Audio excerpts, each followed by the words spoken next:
Di luar Kristus, banyak orang yang memiliki pandangan berbeda tentang siapa Yesus. Ada yang menganggapnya hanya sebagai seorang nabi, ada yang menyebutnya Nabi Isa, dan ada juga yang mengatakan bahwa Yesus bukan Tuhan. Sebagai umat percaya, kita menghormati perbedaan pandangan mereka dengan semangat toleransi. Tetapi itu tidak berarti kita mempercayai pemikiran mereka yang sesat. Sebagai orang percaya, kita berpegang teguh pada iman bahwa Yesus Kristus adalah satu-satunya juru selamat kita.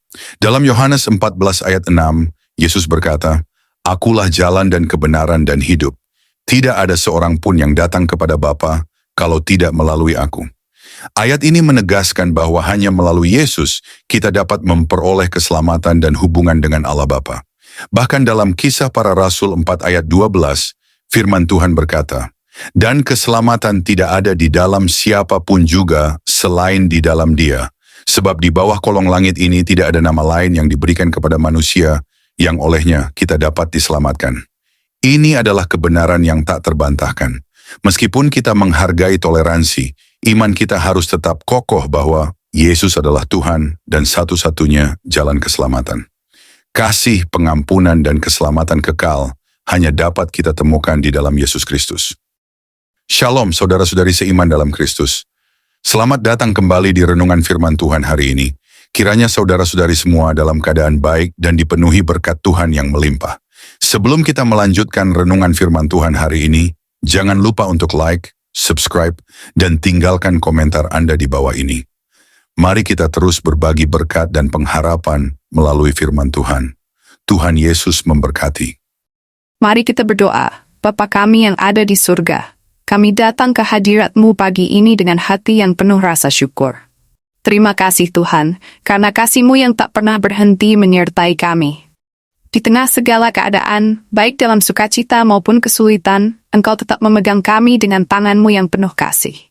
Kami bersyukur Tuhan, karena tiada satupun yang dapat memisahkan kami dari kasih-Mu. Tidak maut, tidak kuasa dunia ini, tidak masa lalu maupun masa depan. Kami yakin bahwa Engkau selalu menyertai dan melindungi kami dalam setiap langkah hidup kami. Saat kami memulai hari ini, kami memohon agar hadirat-Mu memenuhi hati dan pikiran kami. Pimpinlah kami dengan hikmat-Mu. Ajar kami untuk terus mengandalkan-Mu dan berikan kami sukacita yang sejati dalam mengetahui bahwa Engkau tidak pernah meninggalkan kami. Jadikan hari ini sebagai kesempatan bagi kami untuk lebih mendekat kepada-Mu dan menjalani hidup yang memuliakan nama-Mu. Dalam nama Tuhan Yesus kami berdoa dan memohon. Amin.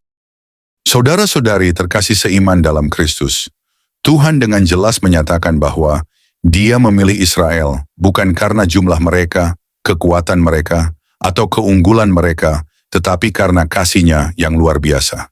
Dalam Ulangan 7 ayat 6-8, "Sebab engkaulah umat yang kudus bagi Tuhan, Allahmu. Engkaulah yang dipilih oleh Tuhan, Allahmu, dari segala bangsa di atas muka bumi untuk menjadi umat kesayangan-Nya. Bukan karena lebih banyak jumlahmu dari bangsa manapun juga, maka hati Tuhan terpikat olehmu dan memilih kamu. Bukankah kamu ini yang paling kecil dari segala bangsa? Tetapi karena Tuhan mengasihi kamu dan memegang sumpah-Nya yang telah diikrarkannya kepada nenek moyangmu, maka Tuhan telah membawa kamu keluar dengan tangan yang kuat dan menebus engkau dari rumah perbudakan, dari tangan Firaun, Raja Mesir." Ayat ini menegaskan bahwa pemilihan Israel semata-mata karena kasih Tuhan yang besar dan janjinya kepada nenek moyang mereka. Kasih ini bukan berdasarkan kekuatan fisik atau jumlah, melainkan karena kehendak-Nya untuk mengasihi dan melindungi mereka. Sejak perjanjian Tuhan dengan Abraham, Tuhan menetapkan hubungan dengan Israel. Tuhan berjanji kepada Abraham bahwa keturunannya akan menjadi bangsa yang besar, dan melalui mereka, segala bangsa di muka bumi akan diberkati. Ini adalah perjanjian yang tidak hanya mengikat Israel kepada Tuhan, tetapi juga menegaskan bahwa Israel akan menjadi bangsa pilihan yang melaksanakan kehendak Tuhan di dunia. "Aku akan membuat engkau menjadi bangsa yang besar, dan memberkati engkau serta membuat namamu masyhur, dan engkau akan menjadi berkat. Aku akan memberkati orang-orang yang memberkati engkau, dan mengutuk orang-orang yang mengutuk engkau, dan olehmu semua kaum di muka bumi akan mendapat berkat." Kejadian 12 ayat 2 dan 3, Namun perjanjian Tuhan dengan Israel tidak hanya memberikan berkat, tetapi juga menuntut ketaatan. Keluaran 19 ayat 5 dan 6 berkata, "Jadi sekarang, jika kamu sungguh-sungguh mendengarkan firman-Ku dan berpegang pada perjanjian-Ku, maka kamu akan menjadi harta kesayangan-Ku sendiri dari antara segala bangsa, sebab Akulah yang empunya seluruh bumi. Kamu akan menjadi bagiku kerajaan imam dan bangsa yang kudus." Inilah semuanya firman yang harus kau katakan kepada orang Israel. Pada akhirnya, janji-janji Tuhan kepada Israel menemukan penggenapan sempurna di dalam Yesus Kristus.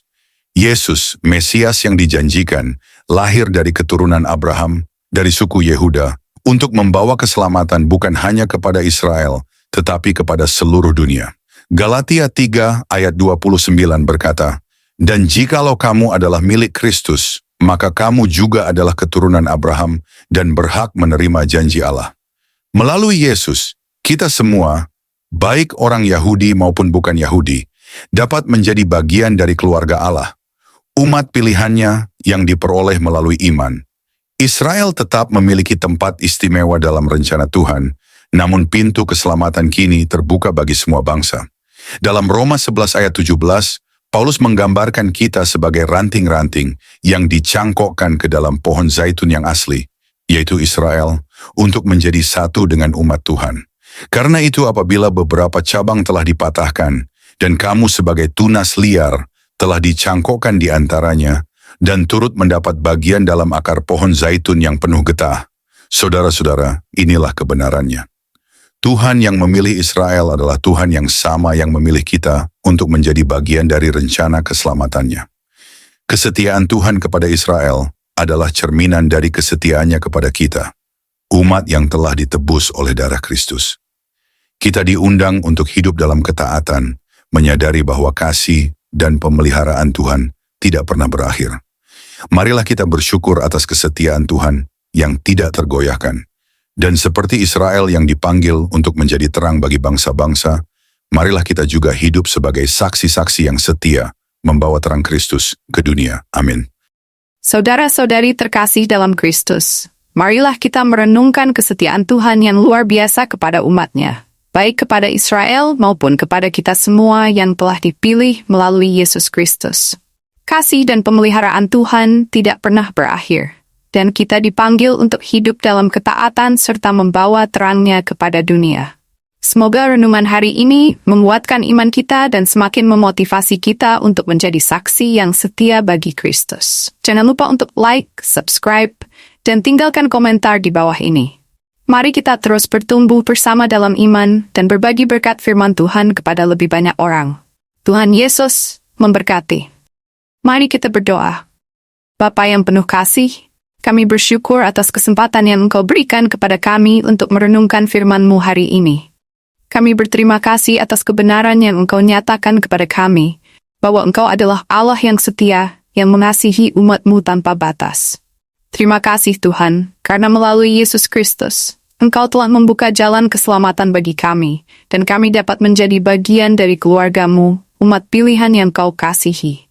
Tuhan, kami memohon agar setiap firman yang telah kami renungkan hari ini tidak hanya tertanam di hati kami, tetapi juga menjadi sumber kekuatan dan panduan dalam hidup kami sehari-hari. Ajar kami untuk hidup dalam ketaatan kepada kehendak-Mu, sama seperti Israel yang Kau pilih untuk menjadi terang bagi bangsa-bangsa. Pimpinlah kami untuk juga menjadi terang di dunia ini, agar nama-Mu dimuliakan melalui hidup kami. Tuhan, kami sadar bahwa tanpa kasih karunia-Mu, kami tidak mampu menjalani kehidupan ini dengan benar. Karena itu kami memohon agar Engkau memberikan kami kekuatan, hikmat dan keteguhan hati untuk tetap setia kepada-Mu di setiap situasi, baik dalam suka maupun duka. Bantulah kami untuk menjadi saksi yang hidup dari kebenaran-Mu dan menyebarkan kasih serta damai sejahtera-Mu kepada semua orang di sekitar kami. Bapa, kami juga berdoa untuk setiap saudara dan saudari kami yang mungkin sedang menghadapi kesulitan atau tantangan dalam hidup mereka. Kiranya Engkau memberikan penghiburan, kekuatan, dan solusi yang terbaik bagi mereka. Sertai dan bimbing kami semua dalam perjalanan iman ini, agar kami tetap berjalan di jalan yang Kau kehendaki. Kami serahkan hidup kami sepenuhnya ke dalam tangan-Mu. dan kami percaya bahwa Engkau selalu setia menjaga dan memelihara kami. Terima kasih Tuhan atas segala kebaikan-Mu. Dalam nama Yesus Kristus Tuhan dan Juru Selamat kami berdoa dan mengucap syukur. Amin.